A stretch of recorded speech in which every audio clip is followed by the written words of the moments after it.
Hello student, स्वागत करते हैं डीवी साइंस एकेडमी के इस ऑनलाइन लेक्चर नंबर फर्स्ट में। प्यारे बच्चों, आज हम लोग क्लास 10th मैथमेटिक्स को स्टार्ट कर रहे हैं, ठीक है। जिसमें हम लोग का आज ये पहला लेक्चर है। हम लोग की स्टार्टिंग जो लेसन है वो द्विघात समीकरण से कर रहे हैं हम लोग, ठीक है, जिसको इंग्लिश में बोलते हैं कोऑर्डिनेटिक इक्वेशन, ठीक है। कोऑर्डिनेटिक इक्वेशन बोलते हैं, इसको बोलते हैं द्विघात समीकरण, ठीक है ना। तो चलिए इसके इंट्रोडक्शन पे चर्चा करते हैं, कुछ बातें बेसिक पढ़ लेते हैं। तो इसकी जो कहानी होती है वो हम आपको बताएंगे पॉलिनॉमियल से, ठीक है। इसमें जो मैं पहली टॉपिक आपको बताने वाला हूँ, ठीक है, वो मैं आपको बताऊंगा कहाँ से स्टार्ट करूँगा। पॉलिनॉमियल्स,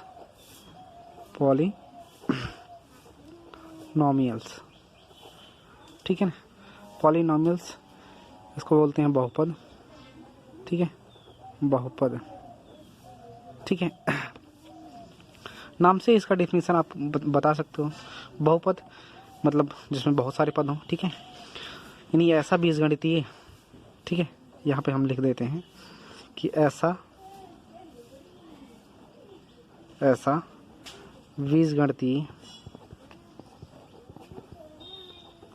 बीजगणितीय व्यंजक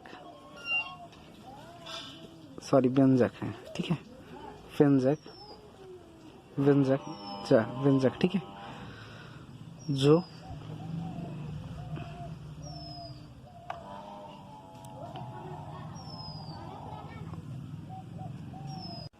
एक से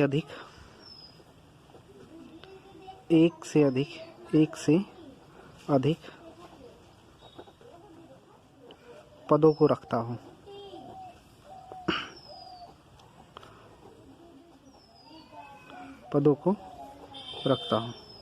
ठीक है, बहुपद कहलाता है।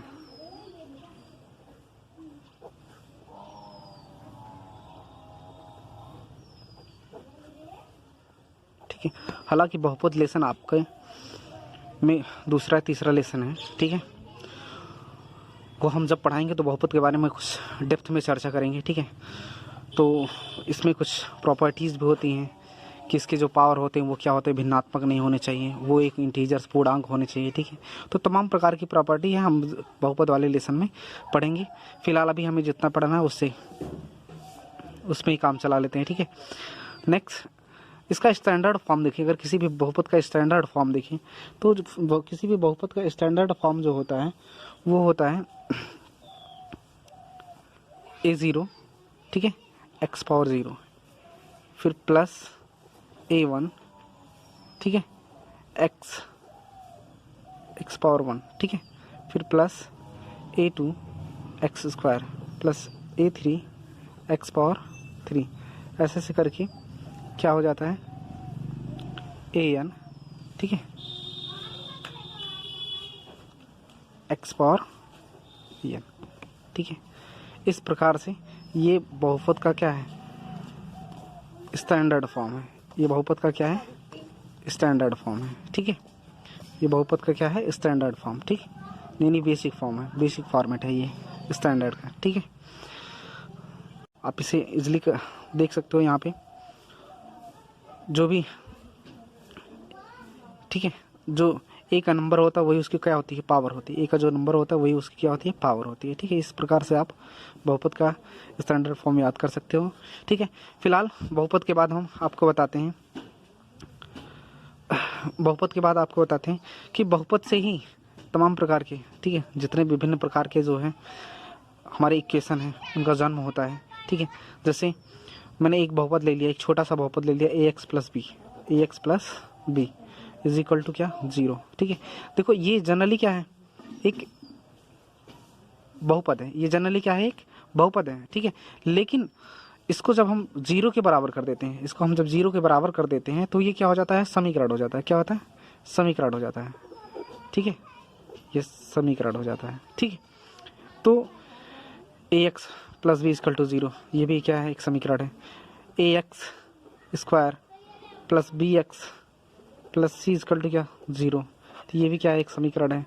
यानी बराबर 0 लिख देंगे तो क्या हो जाएगा, समीकरण, ठीक है। फिर a x cube plus B x square plus c x plus d is equal to क्या, 0। ठीक है, ऐसे a x power 4 plus B x cube plus c x square plus d x और plus e is equal to क्या, 0। ठीक है, तो ये सारे के सारे क्या हैं, ये सारे के सारे क्या समीकरण हैं। ठीक है, अब इन समीकरणों के अलग अलग नाम हैं, इन समीकरणों को क्या है, अलग अलग नाम है। जैसे हम बात करें कि ऐसा समीकरण, ठीक है, ऐसा समीकरण, ठीक है, ठीक है, जिसमें ऐसा समीकरण जिसमें उपस्थित पॉलिनोमियल्स का अधिकतम घात कितना हो, 1 हो, यानी ऐसा समीकरण जिसके बहुपद में अधिकतम घातों की संख्या कितना हो, 1 हो। अधिकतम घातों की संख्या यहाँ लिखेंगे, अधिकतम घातों की संख्या 1 हो। ठीक है, यानी ऐसा समीकरण जिसके बहुपद में अधिकतम घात की संख्या कितनी हो, 1 हो, तो उसको हम क्या बोलेंगे, उसको हम बोलेंगे लीनियर, क्या बोलेंगे इसको, रैखिक समीकरण। क्या बोलेंगे उसको, रैखिक समीकरण। इंग्लिश में बोलते हैं इसको लीनियर इक्वेशन। ठीक है, इसके बाद सेम उसी प्रकार से डेफिनेशन कि यानी ऐसा समीकरण जिसके बहुपद में अधिकतम घातों की संख्या क्या हो, 2 हो। ठीक है, यानी ऐसा समीकरण जिसके बहुपद के अधिकतम घातों की संख्या कितना हो, 2 हो, तो उसको क्या बोलेंगे हम, इसमें घातों की संख्या क्या रहती है, 2 रहती है, तो उसको हम क्या बोलते हैं, द्विघात, यानी द्विघात। ठीक है, द्विघात समीकरण। ठीक है, इसको बोलते हैं कोऑर्डिनेटिक। इसी के बारे में हमें पढ़ना है, इसी के बारे में पूरा लेसन है। ठीक है, इसके बाद सेम उसी तरीके से आप कह सकते हो कि ऐसा समीकरण जिसके बहुपद में अधिकतम घातों की संख्या 3 हो। ठीक है, इसको क्या बोलते हैं, क्यूबिक। क्या बोलते हैं, क्यूबिक।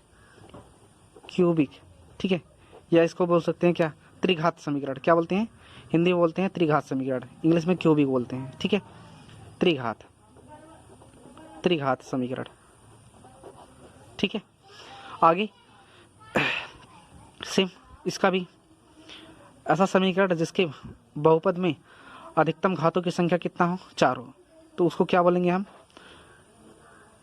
चतुर्थ घात समीकरण। क्या बोलेंगे, चतुर्थ घात समीकरण बोलते हैं। ठीक है ना, चतुर्थ घात समीकरण बोलते हैं। इंग्लिश में इसको बोलते हैं बाई कोऑर्डिनेटिक। ठीक है, बाई कोऑर्डिनेटिक इक्वेशन। ठीक है, तो उम्मीद करता हूँ आपको समझ में आया होगा कि जितने प्रकार की इक्वेशन मैंने बताया, इसमें से हमें 2 ही इक्वेशन हमारे सिलेबस में है, बाकी ये दोनों हमें नहीं पढ़ना है। ठीक है, इस बहुपद को हम अगर घटते हुए x के घटते हुए पावर के रूप में लिखें तो हम इस तरीके से भी लिख सकते हैं। ठीक है, इस तरीके से उसका उल्टा हो जाएगा।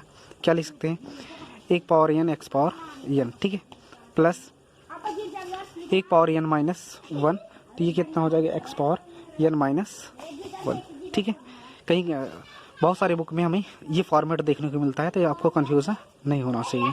ठीक है, तो चलिए ठीक है, तो इस प्रकार से आप करते करते तो आपको लास्ट में क्या मिलता है, a0 मिलेगा, और a0 मिलेगा यानी x पावर 0 बोले तो कितना, लास्ट वाला जो पद होता है वो किसके बराबर हो जाता है, a0 के बराबर हो जाता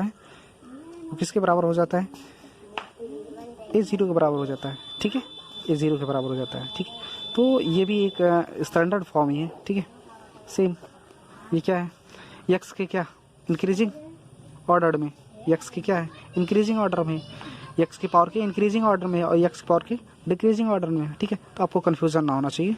ठीक है।